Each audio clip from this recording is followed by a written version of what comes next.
Lifestyle के लिए हमारे वेल बैलेंस जो मील प्लान है वो हमें हेल्प करेगा। तो आज का टॉपिक है ब्लड हेल्थ। ब्लड बॉडी में जो फ्लो हो रहा है, हर एक सेकेंड्स में बॉडी में कुछ ब्लड फ्लो हो रहा है, हर एक ऑर्गन को हमारा एनर्जी जा रहा है, हर एक ऑर्गन में कुछ ना कुछ फंक्शंस भी हो रहा है। तो बॉडी में जो ब्लड वेसल्स है, जो नॉर्मली हम बोलते हैं बॉडी में जो फैला हुआ सिस्टम है, पाइप सिस्टम जो है, ब्लड वेसल्स जो है, उसके अंदर बहुत सारा कंपोनेंट्स होते हैं ब्लड के। जैसे कि नॉर्मली हम बोलते हैं आरबीसी और डब्ल्यूबीसी। उसके साथ साथ ब्लड में हमारा प्लेटलेट्स होता है, जो कि जबकि हमारा बॉडी से कुछ भी कट होके कुछ भी ब्लड फ्लो हो रहा है, उसके बाद कुछ सेकंड के बाद हमारे बॉडी में जो ब्लड होता है क्लट हो जाता है, और हमारा बॉडी में जो ब्लड फ्लो होता है वो एक दिशा में जाता है, रिवर्स नहीं आता। तो क्यों होता है वो हम जानेंगे। तो ब्लड में डिसऑर्डर आने के बाद हमें क्या क्या प्रॉब्लम फेस करना पड़ता है वो भी देखेंगे। तो ब्लड में कंपोनेंट्स हम जान चुके हैं, आरबीसी, डब्ल्यूबीसी, प्लेटलेट्स और प्लाज्मा कंपोनेंट्स ब्लड में हमारा होता है। तो ब्लड का फंक्शन क्या है, हमारा पूरा बॉडी का जो सिस्टम है एक जगह से दूसरी जगह पे जा रहा है। कुछ खाना हम खा रहे हैं, रेस्पिरेशन में हम जो भी गैसेस ले रहे हैं बॉडी के अंदर, वो क्या होता है हर एक ऑर्गन को, हर एक टिश्यू को, हर एक सेल्स को जा रहा है। तो कैसे जा रहा है, बॉडी में एक ट्रांसपोर्ट का सिस्टम है जो कि ब्लड के थ्रू पूरा बॉडी में सर्कुलेट होता है। जो भी एनर्जी हम दे रहे हैं, जो भी खाना दे रहे हैं, जो भी बॉडी के अंदर जा रहा है वो सर्कुलेट होता है। इन्फेक्शन भी अगर बॉडी के अंदर गया, एक ऑर्गन के थ्रू गया या स्किन के थ्रू गया, कुछ भी बॉडी के जाने के बाद हर एक ऑर्गन को फैलता है। तो ब्लड का सिस्टम बॉडी में पूरा ट्रांसपोर्ट सिस्टम मेंटेन करता है।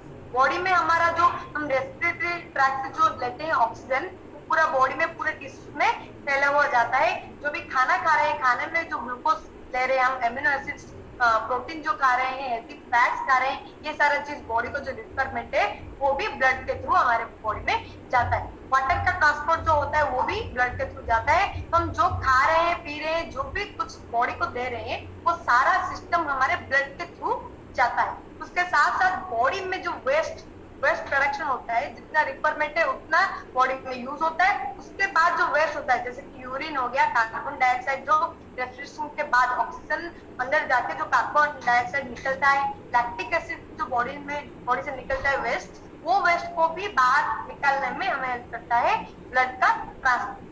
इम्यूनोलॉजिकल जो फंक्शंस बॉडी में होता है, इम्यून सिस्टम बॉडी का जो होता है, वो हमारा व्हाइट ब्लड सेल का सर्कुलेशन के ऊपर निर्भर करता है।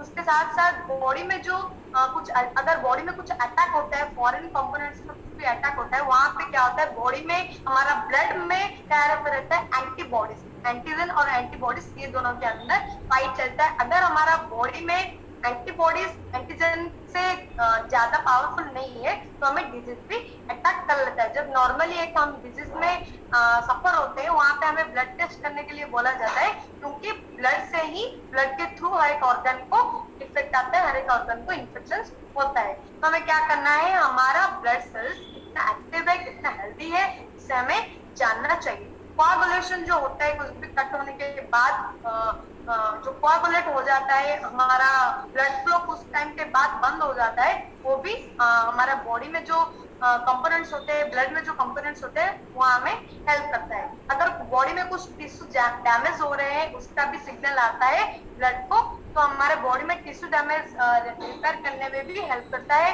हमारा ब्लड का पीएच जो है वो मेंटेन होना जरूरी है। ब्लड का फंक्शन वो होता है, बॉडी का जो टेम्परेचर होता है उसे भी रेगुलेट करने के लिए ब्लड का रोल बहुत ज्यादा प्ले होता है।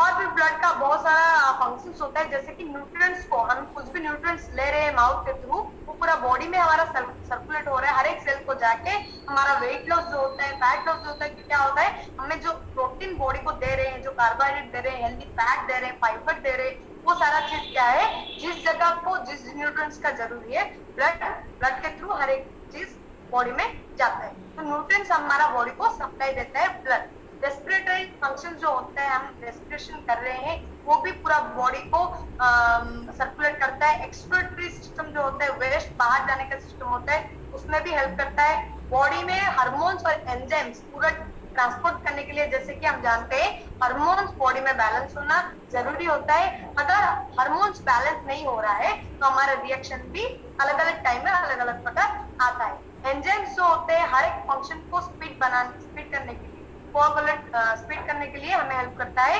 एंजाइम्स। वहां पे क्या होता है, को फैक्टर जैसा ये रोल प्ले करता है। एक फंक्शन को स्पीड बनाने के लिए एंजाइम्स का रोल ज्यादा प्ले होता है। तो ब्लड के थ्रू एंजाइम्स जो ट्रांसपोर्ट होते हैं उसका भी बहुत इंपोर्टेंस होता है बॉडी में। एसिड बेस जो बॉडी में बैलेंस होता है, हर एक ऑर्गन का एसिडिटी और बेस जो है वो मेंटेन होना जरूरी है। जितना जितना पॉइंट जितना ऑर्गन को बेस चाहिए, एसिडिटी चाहिए, वो मेंटेन होना जरूरी है।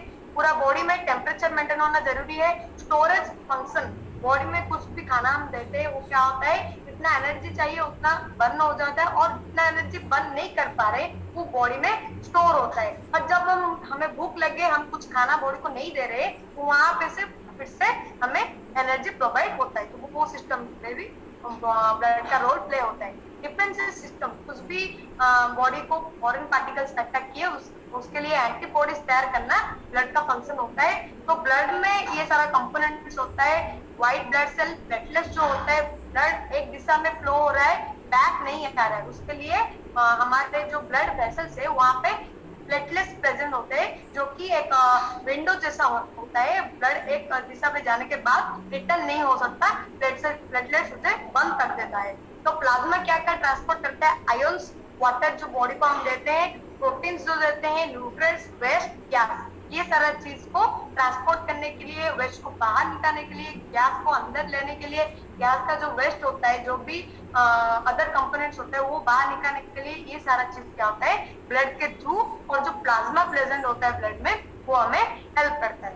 तो आरबीसी और प्लेटलेट्स व्हाइट ब्लड से 3 टाइप का होते हैं। आरबीसी को हम एरिथ्रोसाइट बोलते हैं, प्लेटलेट्स को थ्रोम्बोसाइट्स बोलते हैं, व्हाइट ब्लड सेल्स को ल्यूकोसाइट्स बोलते हैं। तो 3 अलग अलग प्रकार होते हैं जो कि आरबीसी में हेल्प करता है ऑक्सीजन और कार्बन डाइऑक्साइड एक्सचेंज करने के लिए। बॉडी में गैस जा रहा है, ऑक्सीजन अंदर जा रहा है और कार्बन डाइऑक्साइड बाहर निकल रहा है, तो ये फंक्शन में आरबीसी में हेल्प करता है।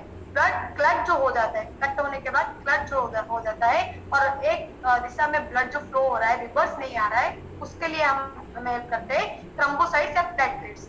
डब्ल्यूबीसी जो होता है, ल्यूकोसाइट्स जो होता है, वो अलग अलग प्रकार का होता है। बॉडी में डिफेंस मैकेनिज्म मेंटेन करने के लिए neutrophil, eosinophil, basophil, lymphocyte, monocyte, ये सारा चीज डब्ल्यूबीसी के अंदर जाता है। ये हमें बॉडी में मैकेनिज्म सिस्टम बनाने के लिए, डिफेंस मैकेनिज्म को मेंटेन करने के लिए हेल्प करता है। आरबीसी जो होता है ऑक्सीजन को कैरी करता है। 5 मिलियंस, 1 ड्रॉप ब्लड में 5 मिलियंस आरबीसी प्रेजेंट होते हैं। इसका लाइफ स्पैन 140 डेज होता है, जिसके अंदर की न्यूक्लियस प्रेजेंट नहीं होती। और मेजोरिटी पार्ट, हमारा ब्लड का मेजोरिटी पार्ट आरबीसी होता है। और बॉडी में जो हीमोग्लोबिन, नॉर्मली हम बोलते हैं ब्लड में हीमोग्लोबिन कम हो गया या ज्यादा हो गया, ऐसे हम बोलते हैं। तो हीमोग्लोबिन क्या होता है, वो एक प्रोटीन होता है जो कि आरबीसी को रेड कलर देने में हेल्प करता है और ऑक्सीजन के साथ बाउंड करता है। उसके साथ साथ जो फंक्शंस होता है उसमें आयरन कंटेंट ज्यादा होता है, जो आरबीसी कंपोनेंट होता है। एनीमिया एक कंडीशन है जो कि बॉडी में ब्लड का परसेंटेज जो पॉइंट होता है, जितना हेल्दी पॉइंट्स होता है ब्लड आरबीसी प्रेजेंट होने का, उसका लेवल अगर कम हो गया जरूरी से, तो हम एनीमिया नाम का डिजीज में सफर होते हैं, जो कि हमें टाइट फील कराता है और हमारा ब्रीथिंग जो होता है वो भी स्लो हो जाता है जब हम एनीमिया से सफर होते हैं। तो अलग अलग टाइप का व्हाइट ब्लड सेल्स जो होता है उसका फंक्शन और लाइफ स्पैन अलग अलग होता है। जो न्यूट्रोफिल होता है उसका लाइफ स्पैन 7 आवर्स होते हैं। फंक्शन जो होता है, न्यूट्रोफिल का फंक्शन इम्यून सिस्टम को हमारा बनाता है। एसिनोफिल का फंक्शन हमारे बॉडी में जो पैरासाइट्स अटैक कर रहे हैं उसके साथ फाइट करने के लिए हमें हेल्प करता है, जिसका कि लाइफ स्पैन 8 to 12 डेज होता है। बेसोफिल जो होता है बॉडी में कुछ भी इंफ्लेमेटरी रेस्पॉन्स आ रहा है उन्हें मेंटेन करने के लिए हेल्प करता है बेसोफिल। ये फ्यू आवर्स और फ्यू डेज के लिए बॉडी में प्रेजेंट होता है, उसका लाइफ स्पैन होता है। मोनोसाइट जो होता है उसका लाइफ स्पैन 3 डेज होता है, इम्यून सिस्टम को मेंटेन करने के लिए हेल्प करता है। बी टी लिम्फोसाइट जो होता है हमारा मेमोरी सेल को हेल्प करता है। बी लिम्फोसाइट एंटीबॉडी बॉडी में प्रोड्यूस करता है और हमारा सेलुलर इम्यून सिस्टम मेंटेन करता है टी लिम्फोसाइट। तो इम्यून सिस्टम किस किस चीज के थ्रू हमारे बॉडी में रेस्पॉन्स होता है, हमारे पूरा बॉडी में जो ऑर्गन्स होता है, जो भी ग्लैंड्स होते हैं उसके रिलेट उसके रिलेट होते हुए हमारा इम्यून सिस्टम डिसाइड होता है। तो बॉडी में इम्यून सेल्स क्या क्या होते हैं, जैसे कि नेचुरल किलर सेल होते हैं, B cell, T cell, monocytes, neutrophil, mast cell, macrophage, dendrite cell, dendrites जो फैला हुआ रहता है, एसिनोफिल, ये सारा चीज क्या होता है, हमारे पूरा बॉडी में डिफेंस डिफेंस सिस्टम जो होता है, मैकेनिज्म जो होता है फाइट करने की फॉरेन बॉडी से, वो सब हमारे बॉडी में मेंटेन होता है। पूरा बॉडी में टॉन्सिल्स जो होता है हमारा, वो भी मेंटेन करता हेल्प करता है हमारे इम्यून सिस्टम को बनाने के लिए।